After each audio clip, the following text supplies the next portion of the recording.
Hello, everybody. Welcome back to my Absolutely Fried podcast. As you can see, it looks a little bit different, which is a good thing for me. I hope it is for you as well. I'm sure you guys know this about me. I hated my room before this. I think I talked about it several times when I first moved in, and then I switched rooms and swapped everything around after I ran into a bunch of issues. The walls are just white. It's so bare. It felt like I was always just recording in a prison. That's how it felt. But the thing is, I don't know if it's just me in my head, but when I want something to look a certain way, I can't slowly build it. I need to collect all of the items that I want, and once I have everything, then I put it all together. So I've been slowly collecting all these different things that you see behind me for the past, actually, if you want me to be honest, since we first started this podcast. I've been collecting these items since we first started this back in 2023, and I have finally now just come to the end of my collection, and I felt, you know what?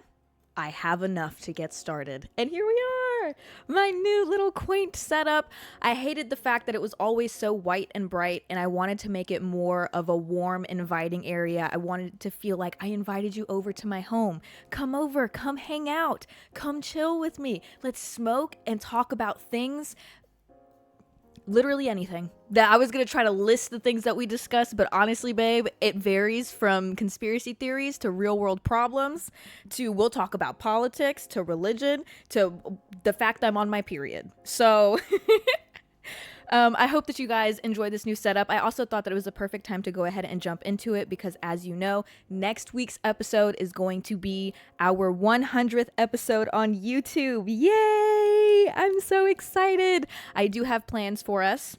Just so you don't forget, please submit to What Would Jezabelle Do Wednesday if you guys want to be featured on the podcast. Next week's episode is going to be me going through and reading all of your submissions. I know that that is y'all's favorite episodes that I do, so that's what we'll be doing for our 100th episode. There will be a little bit of a twist, but you don't get to know until that day. So make sure you guys submit. The link is going to be, if you're on Twitch, it's in the About section, and if you are on YouTube, it is always in the description.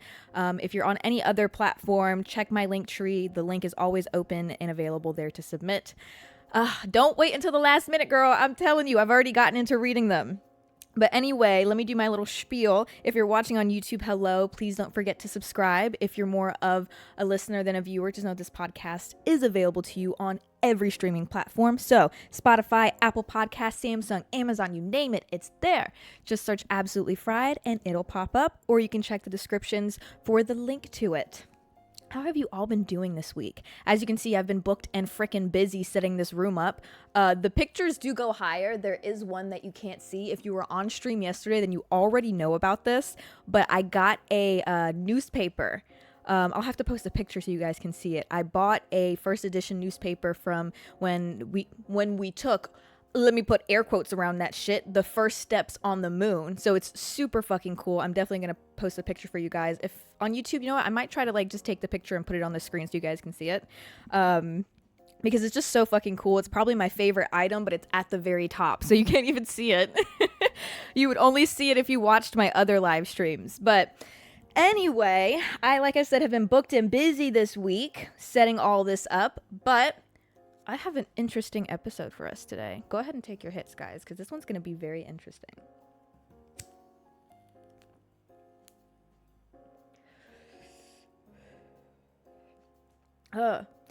This week's episode, I came across this very interesting post. Let me pull it up for you. This very interesting post that said, every year, 150 Oxford graduate students take the hardest entrance exam in the world for All Souls College, Oxford. Here are some of the questions. Now, there's a list of questions. There are so many, and it goes through different topics like general questions, political questions, and they have to pick 3 questions and answer them in essay format. But these questions are so out of the box and interesting. It's not like what you would associate with like with a school, with like an entrance exam. You know, when I think writing something for an entrance exam into like a college or university, it's typically about, oh, tell it. The most famous one is tell us a struggle that you've had in your life and how you overcame it, or how it developed you into who you are today. You know, like the most basic shit.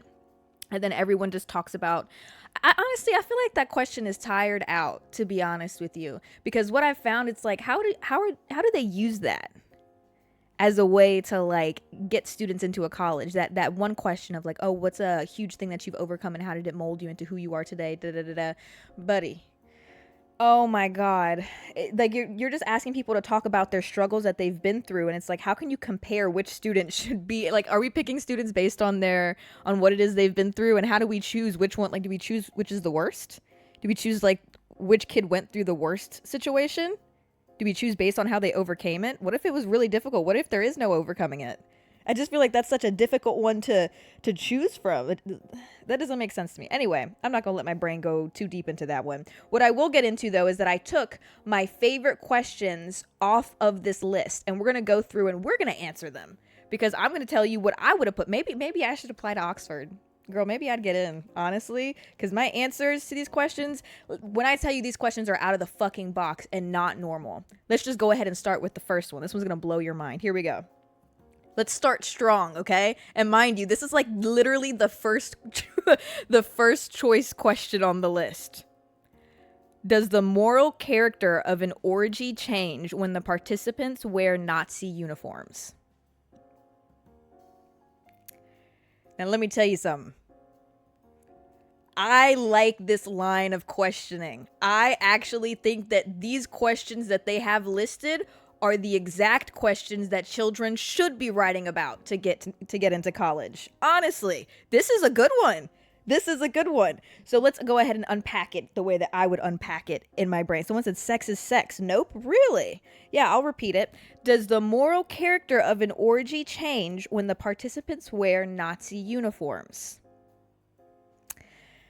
We got to unpack this question half of the sentence at a time. Because the first sentence, let's talk about how I feel and the moral character that I think surrounds an orgy. Now, if you like to participate in orgies, first of all, in the chat, go ahead and let me know. Have you ever done an orgy? What was that like? What's that like? Because to me, that sounds like a little bit too much skin, a little bit too much going on. I'll tell you what, one phallic membrane is plenty. Two is terrifying. I don't want to see two at the same time. One, that's enough skin. That's enough skin. I already don't agree with threesomes. Not in a way that I frown upon them, but for me, that's a lot of skin. That's a lot of body parts going on, right? So an orgy, how many do you have to have in order for it to count as an orgy? I'd probably assume 6. I'm sure there's an actual number, but in my brain, I would say 6 is an orgy. 3 is a threesome, 4 is a foursome, 5 is a circle jerk, and 6 is an orgy. That's where I would go.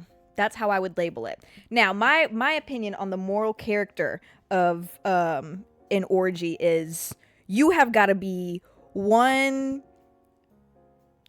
Ooh, okay, hold on. Let me think of the word I want to use. You have to be mentally ill in some capacity. I'm going to just be real. You got to be mentally ill in some capacity, some way. An orgy, 1 isn't enough, 2 isn't, 3 isn't, 4 isn't, 5 isn't, 6? 6? There's something going on up there. There's something going on up there. I don't know, because for me, sex is like, I don't mean this in a bad way, but it's overstimulating. You know, like it's definitely an act that you need focus for. Like, you know, like you're zeroed in on this, right? How can you be zeroed in on 6 different people?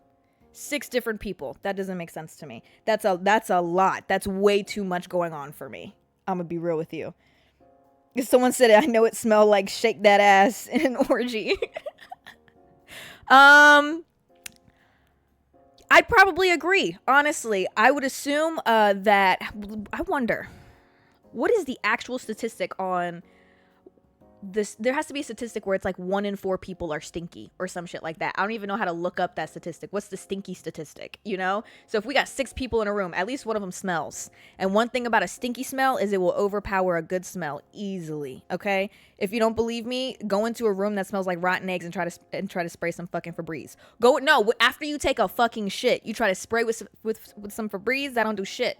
It smells like ass mixed with Febreze. It overpowers it so badly. It smells worse. Honestly, if you come into my home and you take a shit, don't even spray the Febreze. Don't even do it. I accept it. You've pooped. It's fine. I don't really care. But if you try to cover it with Febreze, man, I just know it's gonna smell worse. Because now I'm gonna walk into the bathroom and I'm gonna taste it.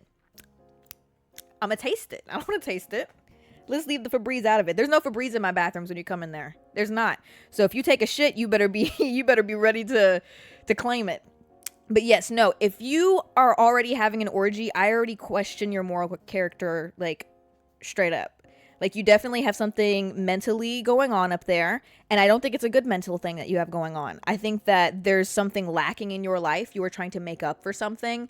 I think that it could be that. It could be that maybe you're just in a very, like, high position of power. And so, like, you just need to let loose. You know what I mean? Like I said, though, you got something going on up there. Have y'all seen what the type of fucking sex dungeons CEOs be going into? Why don't you look that shit up?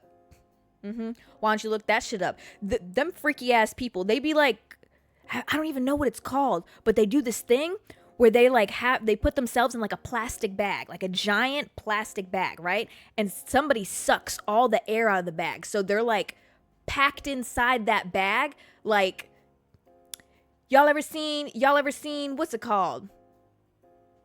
A fish, like, you know, like salmon in one of them airtight bags, you know, the frozen salmon. They put themselves in a bag like that. And then they just have like a straw from their mouth going outside the bag.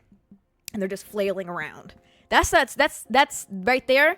That's what those people in high up positions do. They like to get the shit beat out of them. They like to get stomped on. They like to be done dirty. That's what they like. So I assume that the same type of people go into orgies are people that are like that. They maybe have like a very strict life outside of this. And so this is the only place where they feel I can let loose and go crazy. You know, so I already question you've already got something going on up there. Like, I don't know if I could really, I'm not a judgmental person, but this is very judgmental, honestly. You know, maybe I am judgmental. Maybe I am and I should just accept it. But if I became friends with someone and they were like, I like to have orgies. Baby, I don't know if I can hang out with you. I don't know what type of function you're going to invite me to. Yeah, I'm having a party tonight, Jezabelle. You should come. What kind of fucking party? Because I'm going to turn around and I'm going to bring like guacamole and chips. I'm going to fucking walk up to the door and knock. You going to answer that shit naked. And I'm going to be like, what the fuck is going on? I thought this was like a chips and guac party. I thought we were going to have some conversations, hang out a little bit. Maybe play a game or two. Play Sorry or something. Why are you naked? I look behind you. Why is there like 4 other people naked behind you? And you talking about there's more in the living room? I'm not walking in there.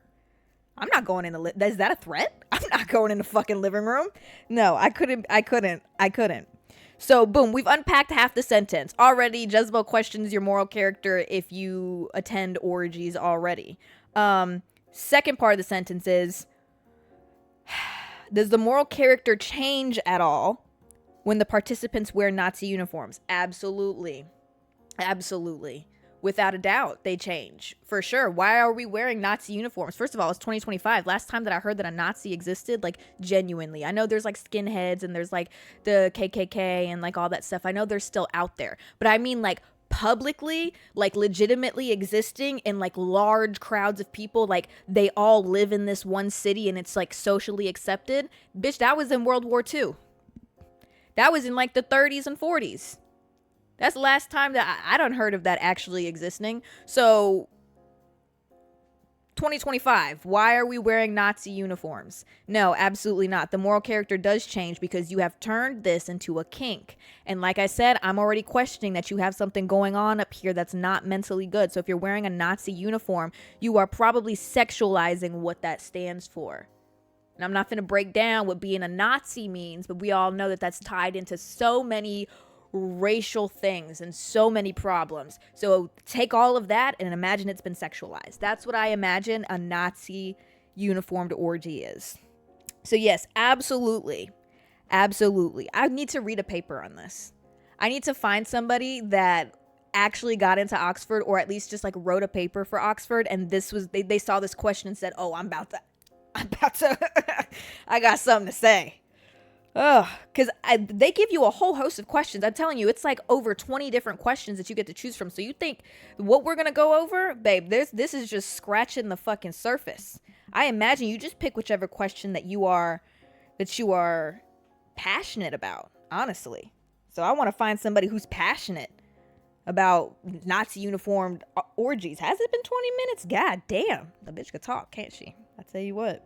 You know what? They need to put me in the government. What's it called? Filibustering. Oh, I could filibuster. Ooh, put me in there. You know what? I wish they could hire people to filibuster. You know, like if somebody can't keep it going, they could just like bring me in, you know, like they hire me like $20 an hour. Honestly, I do it for free. They'd be like, okay, all right, give me a second. They pull me, Jezabelle, come on. I'd get up there.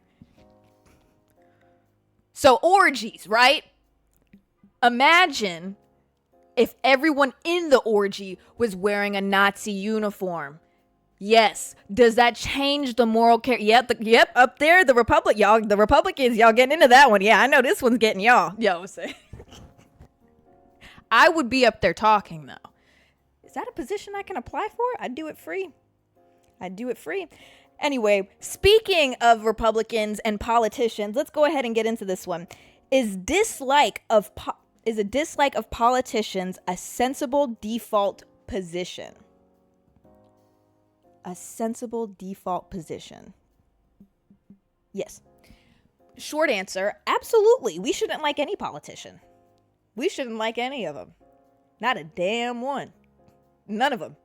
I don't care who it is that you're about to say, but Jezabelle, not a damn one. See, what I've found in all of this is it's really just about choosing the lesser evil. And in all honesty, I believe that we all understand that. But yes, no, I think it's not only sensible, it's the only position to hold. And it's that you should dislike politicians. My father taught me, here we go, Jezabelle bringing up her father about how he was obsessed with conspiracy theories and he made sure that she understood them. Yeah, no, my father taught me not to like the government. He taught me to hate the government. He taught me go against the government. That's what my father told me, right? And I remember when I was a kid and he first explained to me politicians and Republicans and Democrats and like the independent party, the way he explained it to me is when we get into that booth, or when it comes to them, you know, like campaigning for their positions, he says they show you a lot of separation. You choose Democrat, you choose Republican, you choose independent, you develop your own opinions, But he said the thing is that they make it seem like they hate each other. They get up there, they yell at each other, they argue with each other, they talk shit about each other, they run these smear campaigns. But he said, never forget that we don't see what goes on behind closed doors. And he says, I promise you, they're friends. They're all friends. There's no way they're not friends. They all went to the same fucking school. They literally grew up with each other. All of these people know each other. If you look up politicians, look up their children, look up their grandchildren, look up their extended family. In order to become a politician, there is always a tie to another politician. Always. Whether it be kids, grandkids, cousin, uncle, aunt. It's in the family. And I'm pretty sure there's even like this whole theory that like, what is it? That all presidents come from like the same fucking family tree. There's like some crazy shit. There's like a crazy whole like story on that shit. But yeah, no, they're definitely friends behind closed doors. They all went to the same school. They grew up together. They all know each other. A lot of them are family members. The only sensible position that there is to hold is to not trust them, to dislike them.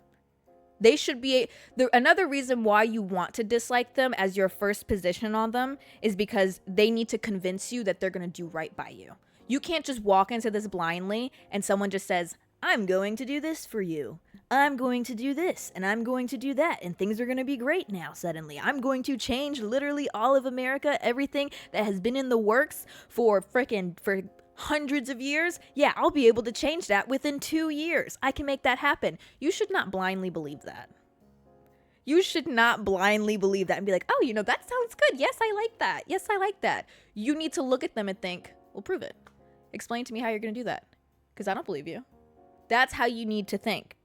because they can lie to you. That's the part that sucks. Why do you think everybody oh my God, year after year, everybody hates whatever president it is that we have because they make these claims about things they're going to do. They get into office and then they don't do them. And we're like, oh my God, they sucked so bad. They didn't do what they were supposed to do. Duh. They're probably never going to do what they're supposed to do. That's why we're still arguing and yelling at them and still upset that we're fighting for the same exact shit that we've been fighting for how fucking long, dog.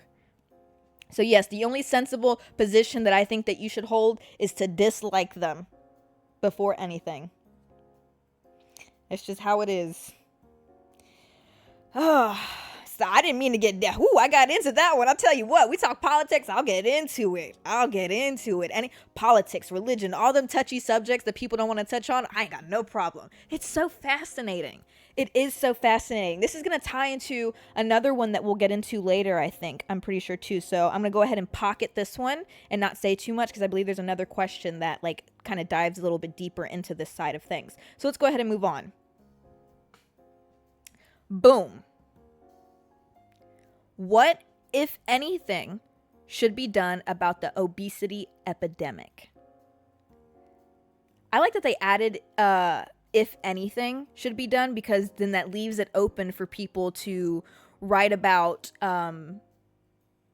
them believing that nothing should be done about it, that we should just leave things how they are, which I would absolutely love to hear a person's position on that. If there's somebody that believes that we should do nothing about the obesity epidemic, I would absolutely love to hear what they have to say. And I don't mean that in like a mean way or a bad way. I'm like genuine, because I hold the opposite side, obviously, that I do think we should do something about the obesity epidemic. I do believe that there is one. My stance on what I think should be done about the obesity epidemic is that I just think we need to teach nutrition better. I don't think necessarily that we need to be shaming people. I don't think that we need to be bullying people. I don't think any of that. But I think that it kind of stems from the very beginning in school. I remember growing up learning about the food pyramid and things like that. And like growing up, I loved vegetables. I don't know about you guys, but I loved vegetables. Like my preferred choice of snack was to sit down and eat a bowl of broccoli. If my mom wanted to shut me up, she would cook me a bowl of broccoli and give it to me. And I was eating my little trees. Let me tell you something. This girl right here, she could poop. One thing about me, baby, I get my fiber in. You know how many times a day I shit? At least 3. Yo, in the morning, I shit twice. I love it. It's like the best time of the day. I love pooping. I feel like I clean myself out, you know? I'm always going to get my fiber in.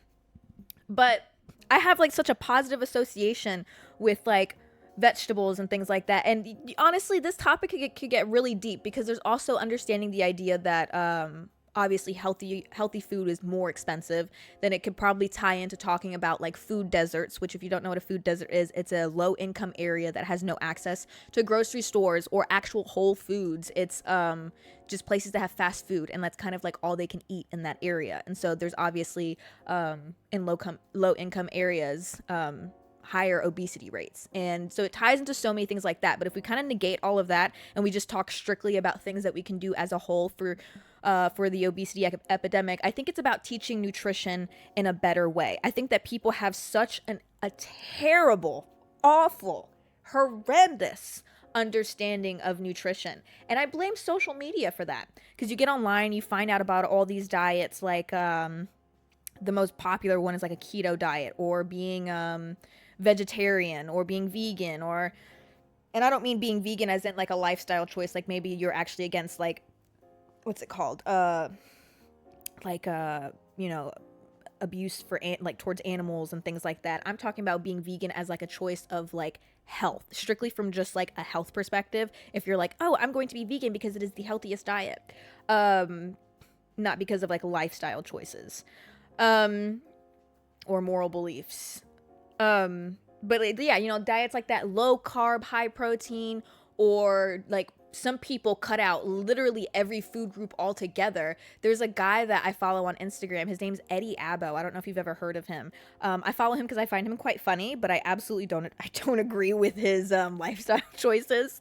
He says that they've worked for him, so good for him, whatever. But he has a very large following, and there's a lot of people that listen to him, and he pretty much only eats protein. He doesn't eat a single vegetable. He makes videos like literally talking about he doesn't eat any vegetables. Vegetables are bad for you. Like he'll make videos where he goes and orders a steak and they'll put like maybe like some parsley on it or some shit. And he's like, ew, gross. Like, get this away from me. I think that there's just so much misinformation online surrounding nutrition. And so, you know, we're in an obesity epidemic, and I think that that leads to a lot of people wanting to go on these quick weight loss journeys, and they're like, how do I lose weight very quickly? They go online, they follow these people that are 99% of the time on Ozempic, on some fucking steroids, and they're teaching them just like these poor diet habits, whether it be that they're teaching them to cut food groups out, or they're telling them, eat whatever you want.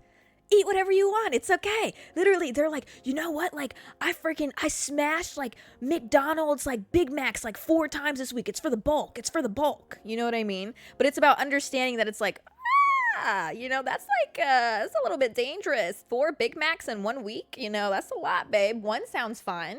2, okay, I guess we could get it going. But 4, all right, we might want to slow down there. Even just like red meat consumption, like that's a lot, don't you think? It's not about cutting anything out. It's about understanding balance. That's what it's about. And it's about understanding where to get your nutrition from. Because along with all of these ideas of like, oh, like cutting things out, losing weight, blah, blah, blah, blah, I see all the time online. This one bothers me so much. And this just goes to show how little education there is around nutrition. Is I'll see doctors post online and they talk about there is a rise in colon cancer in young adults. And if you're in your 20s, I'm speaking to you. You need to get your fiber in. You need to eat your pre and probiotics. You need to start focusing on your gut, especially if you are the age of 24 or older. As I was growing up, I was taught that you have until about 24 years old to destroy your body. And by that, I mean, go have fun, drink a shit ton, party, go crazy, try new things, eat fucking stupid, wake up in the morning, don't eat till 1 p.m. And then at 1 p.m. face like a fucking greasy ass meal. You have until 24 years old before your body starts being like, okay, babe, nutrients, please, you know? That's kind of the rule that I went by. So I kind of just like had my fun growing up. And then as I started like inching into my 20s, I kind of started developing like better habits. But I'm specifically speaking to people who are in their 20s and their 30s. Colon cancer amongst young adults is at an all-time high. And it's because we don't get the nutrition in that we need. We don't. And I'll see posts about this all the time from doctors online, like warning people, like colon cancer is the silent killer. I don't know if you know that, but it's literally known as the silent killer. So this cancer, you don't know that you have it until it's too late. This isn't something that you just like wake up and, you know, you slowly start feeling sick, like you feel off. No. It's silent. You don't realize that you have it. And once you have it, it's very difficult to get rid of. And if you look up stage 4 colon cancer online, you're going to see so many young people that have suffered and passed away from this. This is a sad thing. This is a fucked up thing. And it's so simple to, what would be the word? To combat it, you know, to prevent it. This is something that you can attempt, that you can prevent. And if you get the nutrients in that you need, you're going to be good. You just have to eat a balanced diet. Like I said, you don't have to cut anything out. You just need to make sure you're being balanced. And these doctors make these videos and they'll be like, you need to get your fiber in. That is the most important thing. And the comments will flood. Oh my fucking God. With, oh my God, guys, it's so easy. Just eat this like protein bagel that I eat. That's like processed extremely heavily with so much fucking shit in it. Or eat these Fiber One bars that have like a fucking insane, ridiculous processed list of like bullshit. Or eat these low carb tortillas. Oh my God, they have like 7 grams of fiber in each one. Why is that the first thing that we're recommending eating instead of fucking, I don't know, broccoli? Vegetables, which are packed, lentils, beans. Who doesn't love beans? Girl, I love beans. Baked beans, red beans, black beans. Beans are good. Beans are fucking good. Why are we recommending insanely processed items before we're recommending like, hey, like when's the last time you had yourself some beans and rice? Oh my God, black beans and rice goes so fucking hard. You like Mexican food? Go get you some charro beans and rice. Fuck that shit up. Every time when you go to get Mexican food, make sure you get beans and rice with your meal. It's that simple. This is all you gotta do. I don't know if I'm just like kiwis. Boom, eat a kiwi every day. Eat a kiwi every day. Drink a shit ton of water. Prioritize drinking your water. Oh, you want soda before you want water? Try a sparkling water. That way maybe you can get that little citric acid or like that fizzy. Maybe that'll scratch the itch for you. But just like chug a shit ton of water and then have a soda. You know what I mean? Like you don't have to cut the soda out, but just make sure you're getting that water in, babe. It's like it's so easy. It is so easy to actually do this shit. Like I said, you could just eat beans, babe. Eat some beans, some broccoli, your lentils, have some cabbage, some fruit, raspberries, strawberries. Like it's actually so simple to get this in. But it bothers me that the very first recommendation that people are like giving is eat a fiber one bar, eat a low carb tortilla, like eat a protein bagel. Bro, please. That's why the obesity epidemic is what it is. That's why I believe the obesity epidemic is where it is. Because I think that there's just such a lack of education surrounding nutrition, truthfully. And I think that I think it was in science class that we were taught about nutrition. I think that there should be a full-blown class dedicated to teaching children about nutrition the same way there's a sex ed class. Especially with how like young of an age that children are getting online now. Like, that's crazy. Rice and cabbage. Exactly. Chia seeds, pumpkin seeds. Bro, that's so easy. Like, you could just hanging out on the couch, handful of seeds, eat them hoes. Boom. Like, dog. It's so chill. 6 months sub, oh no, it disappeared, babe. You really are a good way to relax at the end of the day. I don't know another stream that's like yours. I truly appreciate you. Oh my God, I appreciate you. I love you so much, Bubby. Thank you. I'm so happy that you've been here for 6 months. Holy shit. That's crazy. But yeah, no, I think nutrition there needs to be, we were on that one for a minute. Sorry, but like I said, these topics, bitch, like I could get into them. All right, let's move on to the next one. Here we go. Ooh, I like this one. I really liked this one. We live in a society exquisitely dependent on science and technology, in which hardly anyone knows anything about science and technology. Does this matter? I'll read it again. We live in a society exquisitely dependent on science and technology, in which hardly anyone knows anything about science and technology. Does this matter? That's a quote from Carl Sagan, by the way. Abso-fucking-lutely. Abso-fucking-lutely it matters. Because we live in a society where barely anybody knows anything about science and technology because that's how the government wants to keep it. Wow, honestly, bitch, should I just make a tinfoil hat? Should I just make a fucking tinfoil hat? Okay, I'll make one tonight. And I'm just going to start wearing it once we get into these conversations. Because I feel like for some of these, after I ask the question, like in your brain, you're probably like, we already know what Jezabelle's going to say. The government doesn't want us. They don't want us to know this information. That's my answer.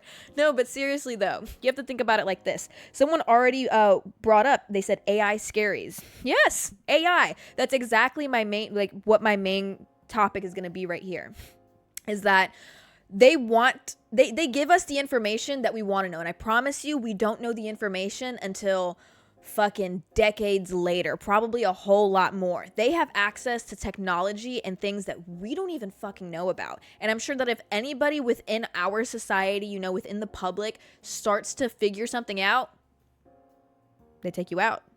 They do. They either take you out or they recruit you. And it's going to be one of those two things. Recruited or taken out.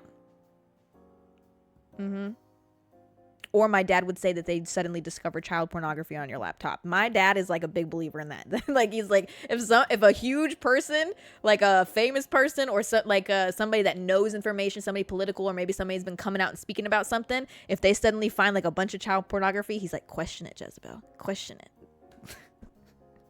My dad made me psychotic. No, but Actually, I think that they don't want us to have that information because if the public knew as much as the government knew, or if we had access to the same technology that they had access to, we could overthrow them easily. Bro, as a society, we could not overthrow the government right now. We could not. They have access to things that we don't even know about. I'm sure they got some mind control shit. Not to sound like crazy or anything like that, but I'm sure they got some mind control shit where it's like if society started turning against them, I bet you any amount of money they could like send out like a noise or some shit, some sort of frequency that would just make us all complicit. That's it. I swear it. But they're not going to just do that. They want us to feel as though we have free will and that we're choosing to like be in the society and that like everything is fine and that like we choose this and we actually have a say in things. We don't. We're just complicit and we just deal with it. And it's a lot easier to just sit here and complain than it is to overthrow a government. Right? It's a whole lot easier to just sit up on a podcast and complain about this shit rather than to go outside with like a fucking AR and be like, "Come outside." Go to a politician's house. Come outside is a whole lot easier to just like complain, you know? So they kind of just assume that's what we'll do. But a great example actually of what I think would take place if someone said Leave the World Behind, watch it. Such a great movie. I also second that. Please definitely watch it. It's actually it kind of ties into what we're talking about. Such a good watch though. Definitely watch it. But this is like such a great example. And actually the first thing that comes to mind with this topic is this episode of Black Mirror. Of course. Yep. An episode of Black Mirror. Absolutely. It was actually my favorite episode in the newest season that they had, which I didn't really like the newest season too much, but this episode was definitely like such a good one. I don't remember the name of it, but you can probably like read the little about sections of them and figure out which one I'm talking about. But there's this one where this guy ends up becoming like super addicted to this game. He's like a game developer, right? And this guy that was like before him that was like known as like one of the best game developers like ever, like pulls him to the side. He's got this game that he's working on. And the guy ends up stealing the game, taking it back to his place. And it's an AI game basically that you have to raise this society. Like it starts off as like one little character that like multiplies into 2, multiplies into 4, and it continues multiplying like ever so often. And you're basically raising this civilization and teaching it and feeding it this information, right? It has access to your camera, to your microphone. Like it's learning from you. It's observing from you. And this guy spends like pretty much his whole life on this game, like his whole, like, spoiler alert, actually, so sad to spoil it for you, but it's still just as good. He ends up spending his whole life on this game, right? And to the point that his whole entire house is nothing but cords, wires, computers, batteries, PCs, like it's the whole 9, right? And he raises this AI until it gets to a point that it's like, I'm going to heal your society. I know everything that's wrong with your planet. I know everything that's wrong with your civilization. I'm going to fix you. All I need you to do is get me into a government-based, like, a database. And so he purposefully kills somebody, gets caught for the murder, purposefully, gets taken into, like, this police sector or whatever, like FBI or whatever, and he ends up holding up, like, a code that instantaneously hacks into the government's like database, right? And the whole reason why the computer wanted to do this was because it connects to all the phones, all the computers, everything out in the US, right? It could connect to everything from there. And then it sends out this loud signal that's like at a certain frequency that just like makes everybody complicit and immediately do what the AI wants it to do. Like it just like takes over the world, cleans the society, makes it a good society, takes over. And then it's the end of the episode. Fucking fantastic episode. Please watch it. I know I've just like given you a whole synopsis of it, but seriously, it's really fucking good still.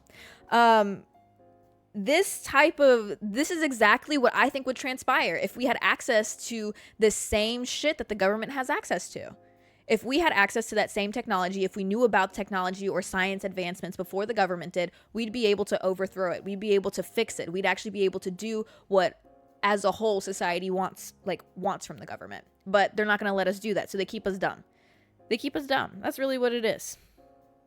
Idiocracy is also a great movie that's kind of like it doesn't really tie into like society being smart, but it kind of shows you where society's at nowadays. Idiocracy is a great movie. You should totally watch it. Super old, but really good.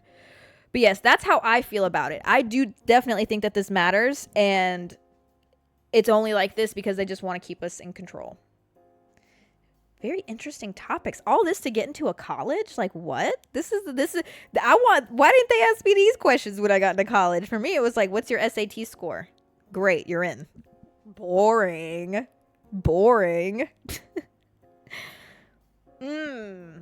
Here's an interesting one.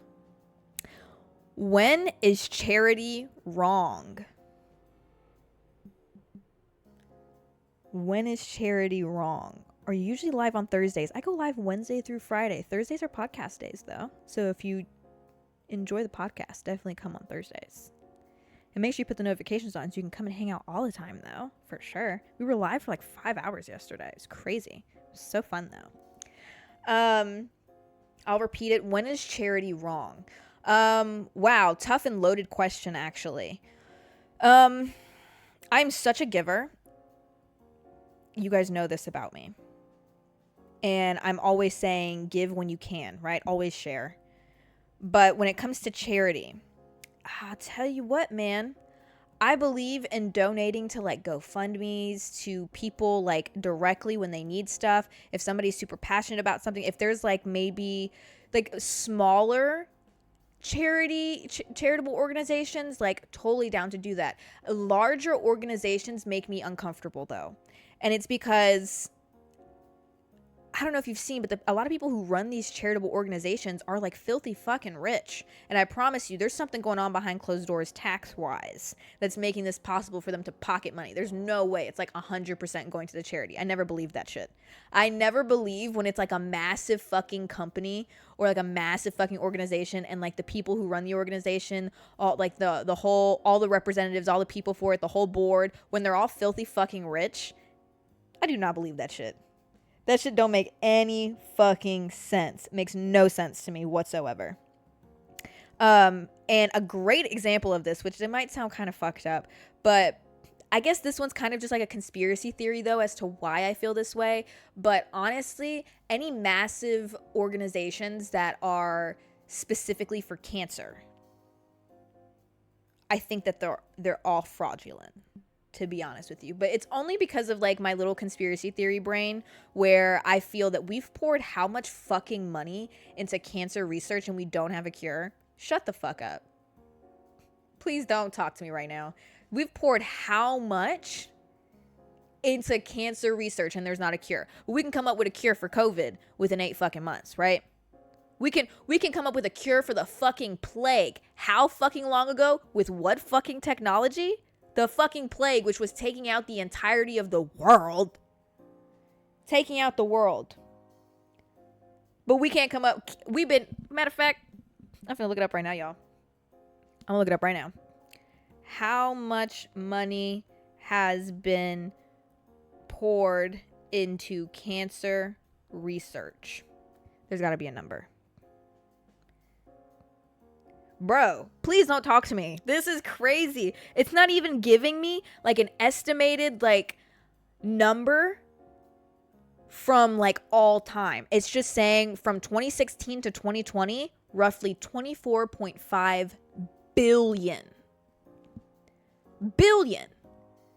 And that's just in 4 years. That's not even forever. What? Like, that doesn't even sound right. We've donated $250 million in 4 years. And there's nothing. We haven't even scratched the surface. Like, that doesn't sound right. That does not sound right. We can find cures for so many other things, but this one is different. I don't understand how it's different. It doesn't make sense. That doesn't make sense. The top scientists in all of the world, no, I'm not hearing it. Like, it just doesn't make sense to me. And so when it comes to things like this, like, I just don't trust it. I do believe there's a cure, but I'm sure that all of us have an understanding that there's a cure for cancer. Like, we all feel this way, I'm sure. Or, like, at least, like, a large portion of us feel this way. But the thing is, the reason why they don't give us the cure is because Big Pharma makes how much money? Let's look it up, actually. How much does Big Pharma make from cancer treatment? Here we go. Here we go.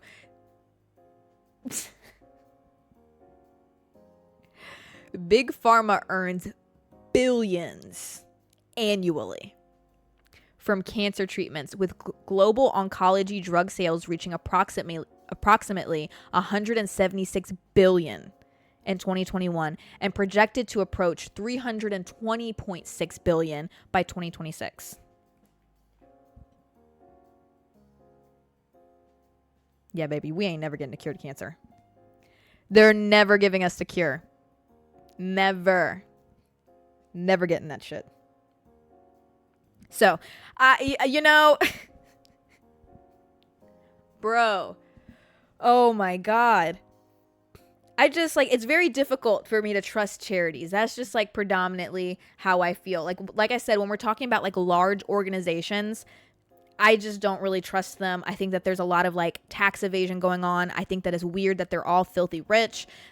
If somebody came to me and they owned a charitable organization and they lived in here's how I think that it goes, and I could be wrong, but this is how I believe that it goes tax wise, is that a charitable organization is never really 100% charitable because they have to pay they have to fund the company. And I say this, I actually applied one year to work at a charity back years and years and years ago before social media. I had applied to work for a charity, and the offered salary was $76,000 a year, right? So they pay employees, charitable organizations. They have to keep their company going. So employees have to get paid, the board has to get paid, all that stuff, right? But the thing is that how do they figure out how much each employee should be paid? Is it based on median? Or is it just they come up with their own number? Because if they come up with their own number, they're going to turn around to freaking CEO over here and be like, we're going to give you millions. The owner instates himself as fucking CEO and then just gives himself millions. And that's why they turn around and they're rich. And then you, my wife, you'll be CMO. Boom, more millions for you. They pocket so much money. And then what comes after that gets donated to charity, right? That's how I think that it works. That's how I think that it works, actually. So I just don't trust large organizations like that. Now, if I found a charitable organization that turned around and it was just some regular people, they live in a regular home, middle class family, they just really love what it is, they're passionate about what it is they're fighting for. They literally donate. They just give they use what it is that they need, and then they just donate everything. I would totally support that organization. That's why I'm more about smaller organizations, or maybe just direct to fund. Like I said, GoFundMe's. I'll donate to that. But yeah, that's when I feel charity is wrong. I'm not 100% sure if that's what the question is asking, but that's my little spiel on what I feel like it's asking. All right. Oh, y'all, we barely scratched the surface on the questions that I have. We're going to have to revisit this. We're going to have to revisit this shit after next week, because I got so many other questions. We're going to have to come back to this. But let's see. I think I'm going to end it on one that I think a lot of you probably need to fucking hear. Let me see.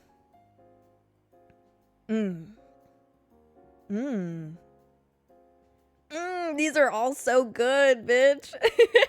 All right, I've got one. Yeah, no, definitely. Let's end it on one that I think all of you need to hear. And it says, do we value our security too highly?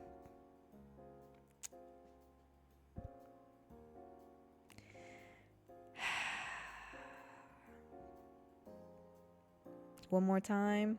Do we value our security too highly? My answer to that is obviously yes.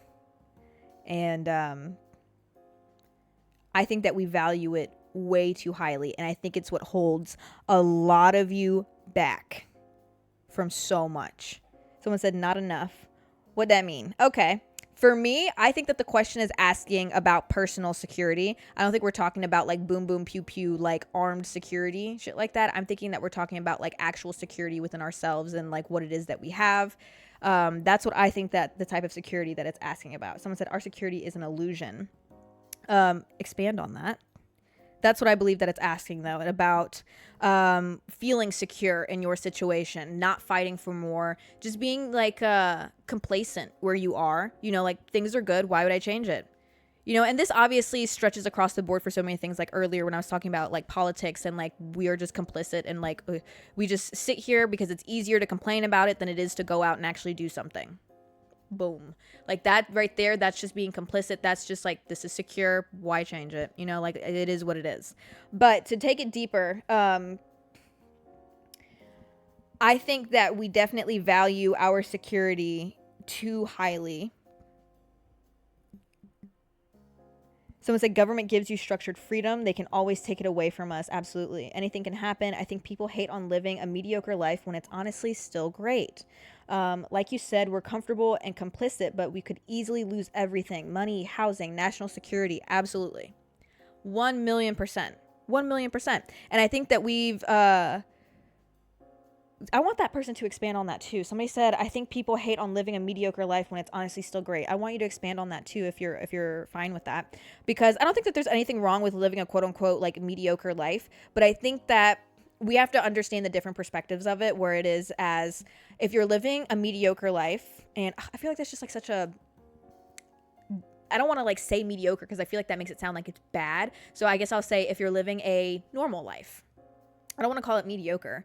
If you're living just like a normal life and you're happy with that, you've attained what it is that you wanted to attain. Let's say that growing up, you looked forward to the very just basic life of, hey, you know what? When I grow up, I want to work in marketing and maybe get a job at a corporate office, work my 9 to 5, come home, like get married, have a kid, live in like a, like a suburbs type of home, have like a wife, just kind of like go on vacation like once a year, like if that right there, that just like very easy life, not striving for too much more, like just having what it is that you need. If that sounds good to you, then I don't think that you're somebody that values your security too much. I think if you're somebody that has that life though, and you want more, you dream of more, you think that there is more, but you tell yourself, no, like I want to do this. Like, let's say that like you live that exact life that I just painted, right? The marketing life that I've just like painted out, where it's just like a very normal average life, right? But deep down, let's say you want to be like a movie star. You want to go live in New York, and you want to audition for movies and TV shows, or you want to live in LA and you want to go perform. Like that's what you live to do. That's what your heart and soul yearns to do. But the thing is, obviously, if you want to go act in a TV show, if you want to go be in a movie, if you want to be on Broadway, if you want to perform, getting to that point is not easy. It's going to be difficult. It's going to be the bumpiest road you ever take. You're going to have ups, you're going to have downs. You're going to have people lie to you. You're going to have people take advantage of you. You're going to probably be broke a large portion of the time before it ever gets better, before you ever start to actually make a living. You're probably going to have to work like dead-end jobs along with it, probably 2 or 3 of them, in order to try to attain like this dream. It's going to be hard. It's not going to be easy. Someone said, be an astronaut. We would collectively go against the government. It's not going to be easy to attain that. But the thing is, that's where the sense of security comes in, where it's like, this is what I really want, but this is a lot easier. And since it's easier, this is what I'll go with. And that's where that sense of like valuing your security too highly comes in. That's how I feel. That's what I feel like the question is asking. So that's where I've decided to take it. But I feel like a lot of you just, you stay where you are because it's easier to stay where you are. You live where you live because it's easier to live where you live. You don't go for that new job that you really wanted to go for because, you know what, like, you've been working at the same job for 5 years. It seems like, like you don't get the best pay, but it's enough to live. You're comfortable. You like the people you work with. It's not terrible. You don't mind the hours, right? It's not exactly what you want to do, but like it's okay. It's fine. There's this other job though that you want, and it pays a lot more, but you don't know what the environment's like. You don't know what the people are like. You don't know if you'll be there long term because like you've worked here for 5 years, so they're not getting rid of you anytime soon. You're already looking up like how you could move up in the company, right? Like this company is keeping you, but like this one might not. Like you don't know what it's going to be like if you go there. So why would you go there? Like it's comfortable here. Like I should stay here. People just, that sense of security. that sense of comfort. I'm going to stay. I'm fine here. I'm not going to move. I'm not going to leave the same town that I grew up in. You know what? Like, I could move, but then it'd be difficult. I'd have to find a new job. I'd have to find a new place to live. I'd have to actually physically move. Like, that would be hard. I might as well just stay where I am. That idea of just, I should just stay. Everything's fine here. Why would I mess this up? Because if I mess this up, I'm not going to have it to go back to. That idea, living in that mindset, holds you back from so much. The people that you see up and leave everything behind, the people that you see jump for that new job, the people that you see living that life that you're sitting here and you're like, fuck, like that's what I want. They didn't just, if they're not a Nepo baby, they didn't just have all the funds to be able to do that. It wasn't easy. They didn't like up and leave and wow, it just looks so easy for them. It wasn't. That shit was probably fucking hard. They probably were dead broke. They were probably like scraping like fucking pocket change together. It probably like was the most nerve-wracking and mentally draining thing for them to be able to move. Probably the place they moved into might have been infested with roaches and then they had to move again afterwards. Like it's not easy. It's hard. Life is hard. Everything is hard. There's nothing that's easy. Like I said, unless you're a Nepo baby, shit ain't easy. And it's never going to be easy. Ain't nothing going to be easy. But always remember that you should never just be complacent. Strive for more. If you want more, strive for more. If you want more, go for more. That's what you should do. Don't let yourself get too comfortable. If you are comfortable where you're at and that's where you want to be, like you've gotten to where it is you want to be and you're happy, this isn't about you. This is not about you at all. But if you're somebody that's living that life and still wants more, don't feel ashamed for wanting it and don't hold yourself back from it. Because let me tell you something. We're at a race against time, babe. We are at a race against fucking time. I feel like as all of us get older, we feel like we're getting old. Like I remember when I was like 17, I was like, ooh, a bitch about to be 18 years old. Like, oh, I'm gonna be an adult. Like, I'm getting old, Fast forward to 21, I'm like, damn, I was like so young back then. And at 21, I was like, fuck, I'm an adult. Life's getting hard. Fast forward to 24. I'm like, wow, when I was 21, I was so young. And now I'm 24, turning 25. And I'm like, wow, like this is an adult. This is what it's like to be an adult. But how much you want to bet in 5 years, when I'm 30 years old, I'm going to look back on 25 and be like, damn, I was young. And when you're 40, you'll look back on your 30s. And when you're 50, you'll look back on your 40s and so on and so forth. And you'll keep going and it'll keep going. You are young. In this moment right now, you are the youngest that you will absolutely ever be. Take advantage of it. You are at a race against time. Don't regret things. If there's something you want to do it. Because if not, especially don't let the idea of time hold you back. Like, I'm too old to do this. No, the fuck you're not. I don't give a fuck if you're 50 years old and you're like, I want to be a doctor. Bitch, it only takes 8 years. 8 years to go ahead and get started in your residency. Go. Before you're 60, you can go be a doctor. Most doctors that I talk to are old as fuck anyhow. Like, bro, you're good. I promise you. You could become a doctor at 50 years old. You'd be good. You'd be fine. If there's something you want to do, it's never too late. It's never too late. It's only too late once it's too late. And by too late, I mean on your fucking deathbed, dude. Don't wait. Don't wait because at 25, if there's something you want to do and you don't do it because you're like, it's too late, at 30 years old, you're going to wish you did it. But then at 30 years old, you're going to tell yourself, now's too late. And then at 35, you're just going to repeat that same exact cycle. Go out, live. I'm scared to fail. Girl, you gonna. I'm gonna be real. I'm not going to sit here and sugarcoat and butter you up. You are going to, babe. You got to be okay with that. You have got to be okay with failing. Why are you scared of failing? You're not going to learn unless you fail.